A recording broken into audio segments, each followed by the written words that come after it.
Everyone, कैसे हैं सारे? ज़रूर बताइएगा। मैं हूं आप लोगों की माउंटेन फेरी।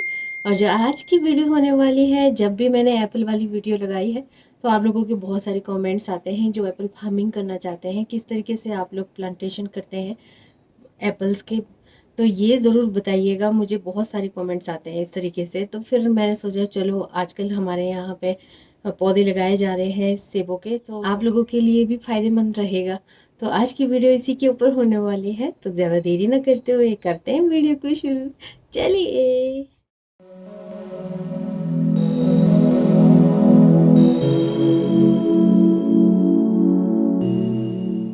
सभी बागवान भाइयों को मेरा नमस्कार। वर्ष 2025 का हम ये जो पौधे हैं, फैदर वाले पौधे, ये प्लांटेशन कर रहे हैं। तो इसके बारे में कुछ कहना चाहता हूँ कि भाई ये हमारे किन्नौर में और शिमला डिस्ट्रिक्ट कुल्लू अलग अलग तरह के से प्लांटेशन होता है, क्योंकि ज़मीन पर डिफरेंट है। हमारा ज़मीन आप को शिमला का अलग है, कुल्लू का अलग है, हमारा अलग है। तो मेरा जो तरीका है प्लांटेशन करने का, वो इस तरीके से हम प्लांटेशन करते हैं। कम से कम हम केमिकल मिलाते हैं। सबसे पहले हमने इन पौधों को वहीं घर पर से ड्रिप करा के लाया है, क्योंकि हमने सबसे पहले इसमें ड्रम में पानी में हमने बेवास्टिन घोला। बेवास्टिन घोलने के बाद फिर हमने कीटनाशक डाला उसमें। कीटनाशक कोई भी यूज़ कर सकते हैं ताकि इसमें कोई फंगस ना आ जाए।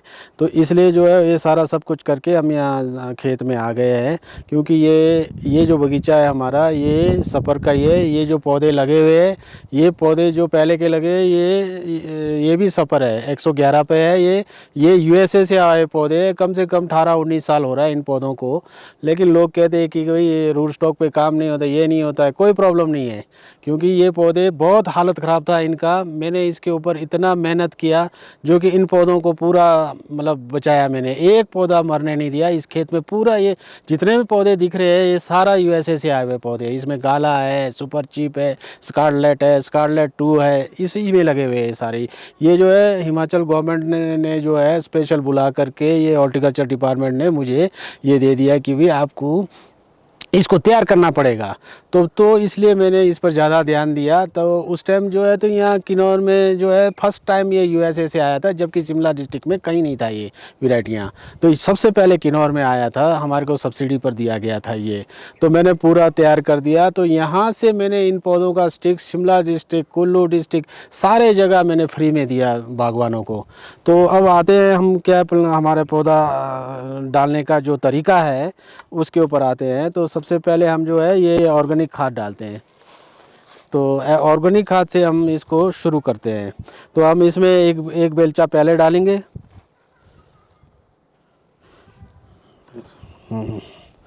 बस फिर एक बेलचा फिर मिट्टी डालो।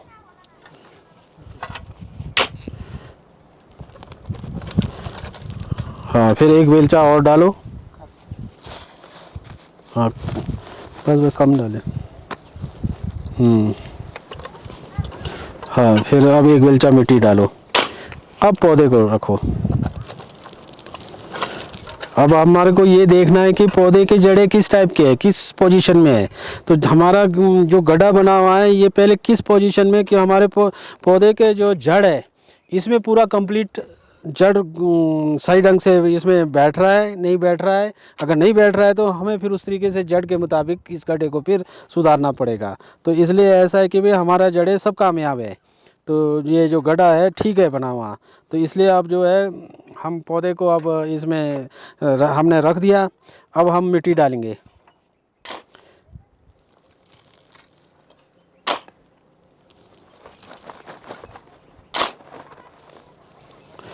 जब हम ये मिट्टी डालते हैं तो छोटे छोटे कंकर होना बहुत ज़रूरी है। बिल्कुल प्योर, बिल्कुल जैसा सीमेंट की तरह मिट्टी नहीं होना चाहिए। कंकर होना बहुत ज़रूरी है, क्योंकि इसमें रूट रॉट लगने का खतरा भी रहता है। क्यों? क्योंकि ये प्लेन खेत है हमारा, इसमें जो है तो हम साल में 2 फसल लेते हैं, क्योंकि ये लो हाइट में है बहुत, तो इसमें 2 फसल लेते हैं हम। इसमें अनाज या फिर कोई और सब्जियां आ जाएगा इसके बाद। तो इसलिए हमारे को क्या कहते हैं कि इसमें ये जो छोटे छोटे कंकर है ये साथ रखना बहुत ज़रूरी है प्लेन खेतों में। तो ढलानदार खेत में तो इतना फ़र्क नहीं पड़ेगा, प्लेन खेत में जो है पानी रुक जाता है, तो इसलिए कंकर होना बहुत ज़रूरी है, ताकि इसको एकदम जड़ में रूट रोड ना लगे, पानी सूख जाए। तो एक बेलचा और ऑर्गेनिक खाद डालेंगे।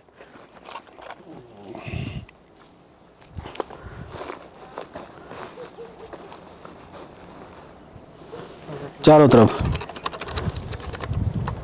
हाँ बस। अब फिर मिट्टी दो,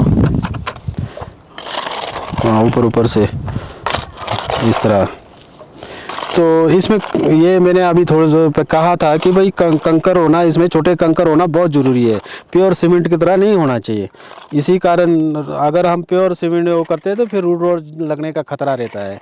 तो इस चीज़ों को ध्यान रखना है। बाकी कोई इतना वो नहीं है, सारे अब तो बागवान सारे ट्रेंड हो गए हुए हैं, इसमें कोई वो नहीं है। बार बार KVK वाले ट्रेनिंग देते हैं, कैंप लगाते हैं, तो उसमें बागवानों को बढ़ चढ़ के भाग लेना चाहिए।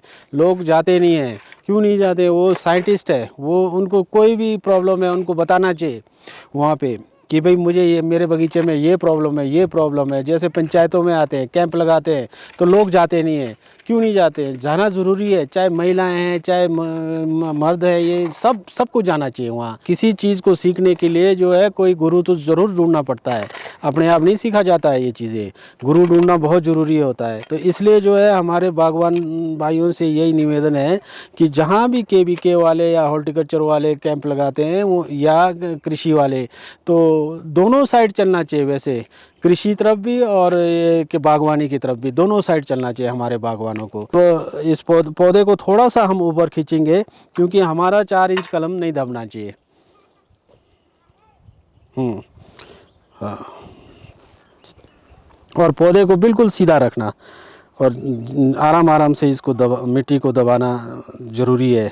जितना हो सके उतना ज़ोर से दबना चाहिए, ताकि ये मिट्टी जो है बाद में ये मिट्टी फटना नहीं चाहिए। फटने से क्या होता है कि भाई वहाँ से जड़ें हवा ले लेती है और पेड़ सूख जाता है। क्योंकि ये तो वैसे भी फैदर वाले प्लांट है, इसको तो बहुत केयर करना पड़ता है। अगर 1 साल का पौधा भी होगा तो उसको भी उसी तरह से ध्यान देना है, क्योंकि बार बार आते हुए इसको देखना होता है, चेक करना होता है। ऐसा नहीं कि मैंने पौधा लगा दिया और बस उसके बाद महीना भर देखे ना, ये गलत बात है। इसी कारण पौधे सूख जाते हैं। जहाँ यहाँ तो सिंचाई होता है, फ्लड इरिगेशन होता है। जहाँ पे सिंचाई नहीं होता है, और दबाओ इसको, वहाँ वहाँ पे तो अगर इस तरह छोड़ के रखेंगे तो पौधा सूख ही जाएगा। इसलिए जो है हम जितना ज़्यादा अच्छे ढंग से दबाएंगे, बीच बीच में इसको चेक करते रहना पड़ता है 4-5 दिन के बाद, 4-5 दिन के बाद।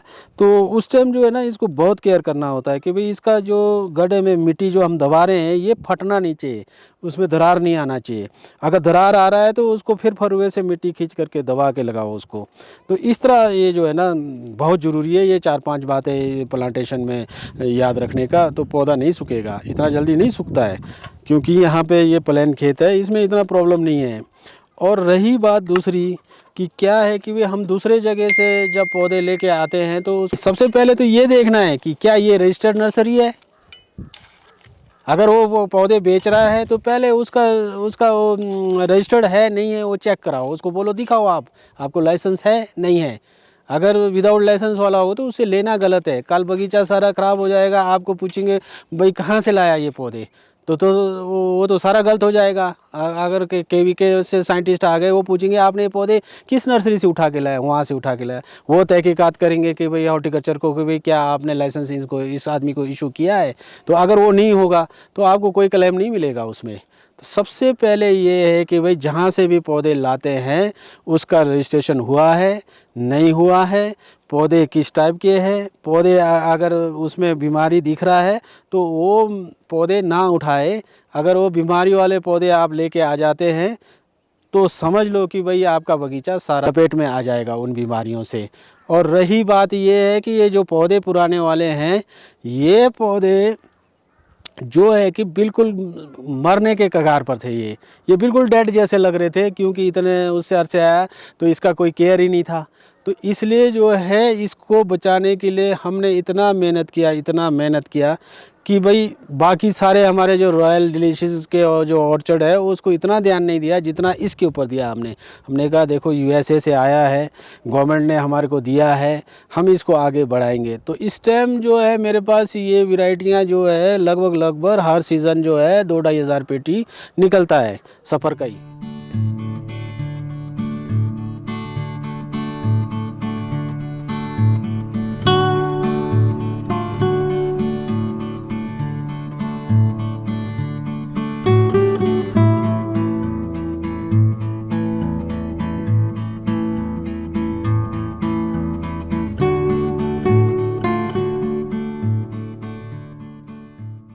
जहाँ एक और सेब के पौधे लगाए जा रहे थे तो दूसरी तरफ मैं रात के खाने की तैयारी कर रही थी। तो मैंने सबसे पहले शलगम के पत्तों को अच्छे से उबाल लिया है। तो आज मैं बना रही हूँ हमारा किन्नौर का ट्रेडिशनल डिश, जिसे शोशमंग कान कहते हैं। शोशमंग मीन्स शलगम के पत्ते और कान मीन्स सब्जी। तो तड़का इसमें नॉर्मल वाला ही लगता है। और सबसे पहले मैंने ज़ीरा डाला था, तो वो काला ज़ीरा था, हमारे किन्नौर का अपना काला ज़ीरा। और उसके बाद हम इसमें थोड़ा सा बेसन ऐड करेंगे। चाहे तो हम आटा भी ऐड कर सकते हैं इसमें, अब ये टेस्ट के ऊपर डिपेंड करता है कि आप क्या खाना चाहते हो। तो मुझे बेसन वाला ज़्यादा पसंद है तो मैंने यही ऐड किया। और बिल्कुल नॉर्मल तड़का लगेगा और इसे अच्छे से भूनेंगे, जैसे हम कड़ी के लिए बेसन डाल के भूनते हैं ना, सेम वैसे ही। उसके बाद यहाँ पे मैं नमक डाल रही हूँ। हम पिंक रॉक सॉल्ट खाते हैं। और ये देखिए अच्छे से नमक वगैरह डालकर हम इसे अच्छे से उबालेंगे अभी पूरा, ताकि ये अच्छे से मिक्स हो जाए। बाहर काफ़ी ठंडी हवा चल रही थी, लेकिन आग जलाकर बहुत ही अच्छा लगता है। साथ ही साथ आग सेक रहे हैं, खाना बना रहे हैं और मज़े ले रहे हैं। ये देखिए 2 केटल्स रखी हैं, एक में नमकीन चाय तो एक में मीठी चाय। और मैं यहाँ पे जो हमारे सर्दियों के गाजर थे, मतलब दिसंबर जनवरी वाले, वो अभी तक भी हैं, बस बाहर से थोड़े से ख़राब हो गए हैं। तो सुबह की तैयारी भी मैं साथ ही साथ कर रही हूँ सब्ज़ी बनाने के लिए। इन्हें कट करके रख दूँगी ताकि सुबह आराम से हम इसे बना सके। तो ये काम भी साइड बाय साइड चल रहा है। इसके साथ ही हमने सॉस पैन में रखा हुआ है नरम होने के लिए बटर मिल्क से बनने वाली चीज़, छूरा बोलते हैं उसे। और छूरा लस्सी को फाड़कर बनाया जाता है, तो इसे ड्राई पनीर भी कहा जाता है। और हम इसे अच्छे से सुखाते हैं और उसके बाद यूज़ करते हैं। तो इस तरीके से इस डिश में इसे यूज़ किया जाता है, जो कि बहुत ही ज़्यादा हेल्दी और बहुत ही अच्छा है। बेसन की जगह आप आटा भी यूज़ कर सकते हो तो और ज़्यादा हेल्दी रहेगा। और ये हमारे सालों से चली आ रही ट्रेडिशनल डिश है और खाने में भी बहुत मज़ेदार रहती है। और ये सूप तो और ज़्यादा मज़ेदार रहता है। और हम इसके साथ खाते हैं बकबीट से बने हुए चिल्टे। जी हाँ, ये कुट्टू की चिल्टे हम इसके साथ खाते हैं और इसी के साथ ही खाने में ही मज़ेदार रहता है। दोस्तों, आज की वीडियो में आप लोगों ने देखा कि किस तरीके से एप्पल के पौधे लगाए जाते हैं और हमें एप्पल के पौधे लगाते वक्त क्या क्या सावधानी बरतनी चाहिए। ये सारी जानकारी आज आपको इस व्लॉग में मिली। और अगर आप भी एप्पल फार्मिंग करना चाहते हैं तो इस तरीके के और वीडियोस मैं ला सकती हूँ। और दूसरी बात, देखिए मेहनत तो सब जगह ही करनी पड़ती है और तभी जाके फल मिलता है। आजकल आप लोगों के खेतों में कौन सा अनाज लगा है ये भी मुझे ज़रूर बताइएगा। मिलती हूँ नए व्लॉग में नए टॉपिक के साथ, तब तक के लिए बाय बाय, टेक केयर।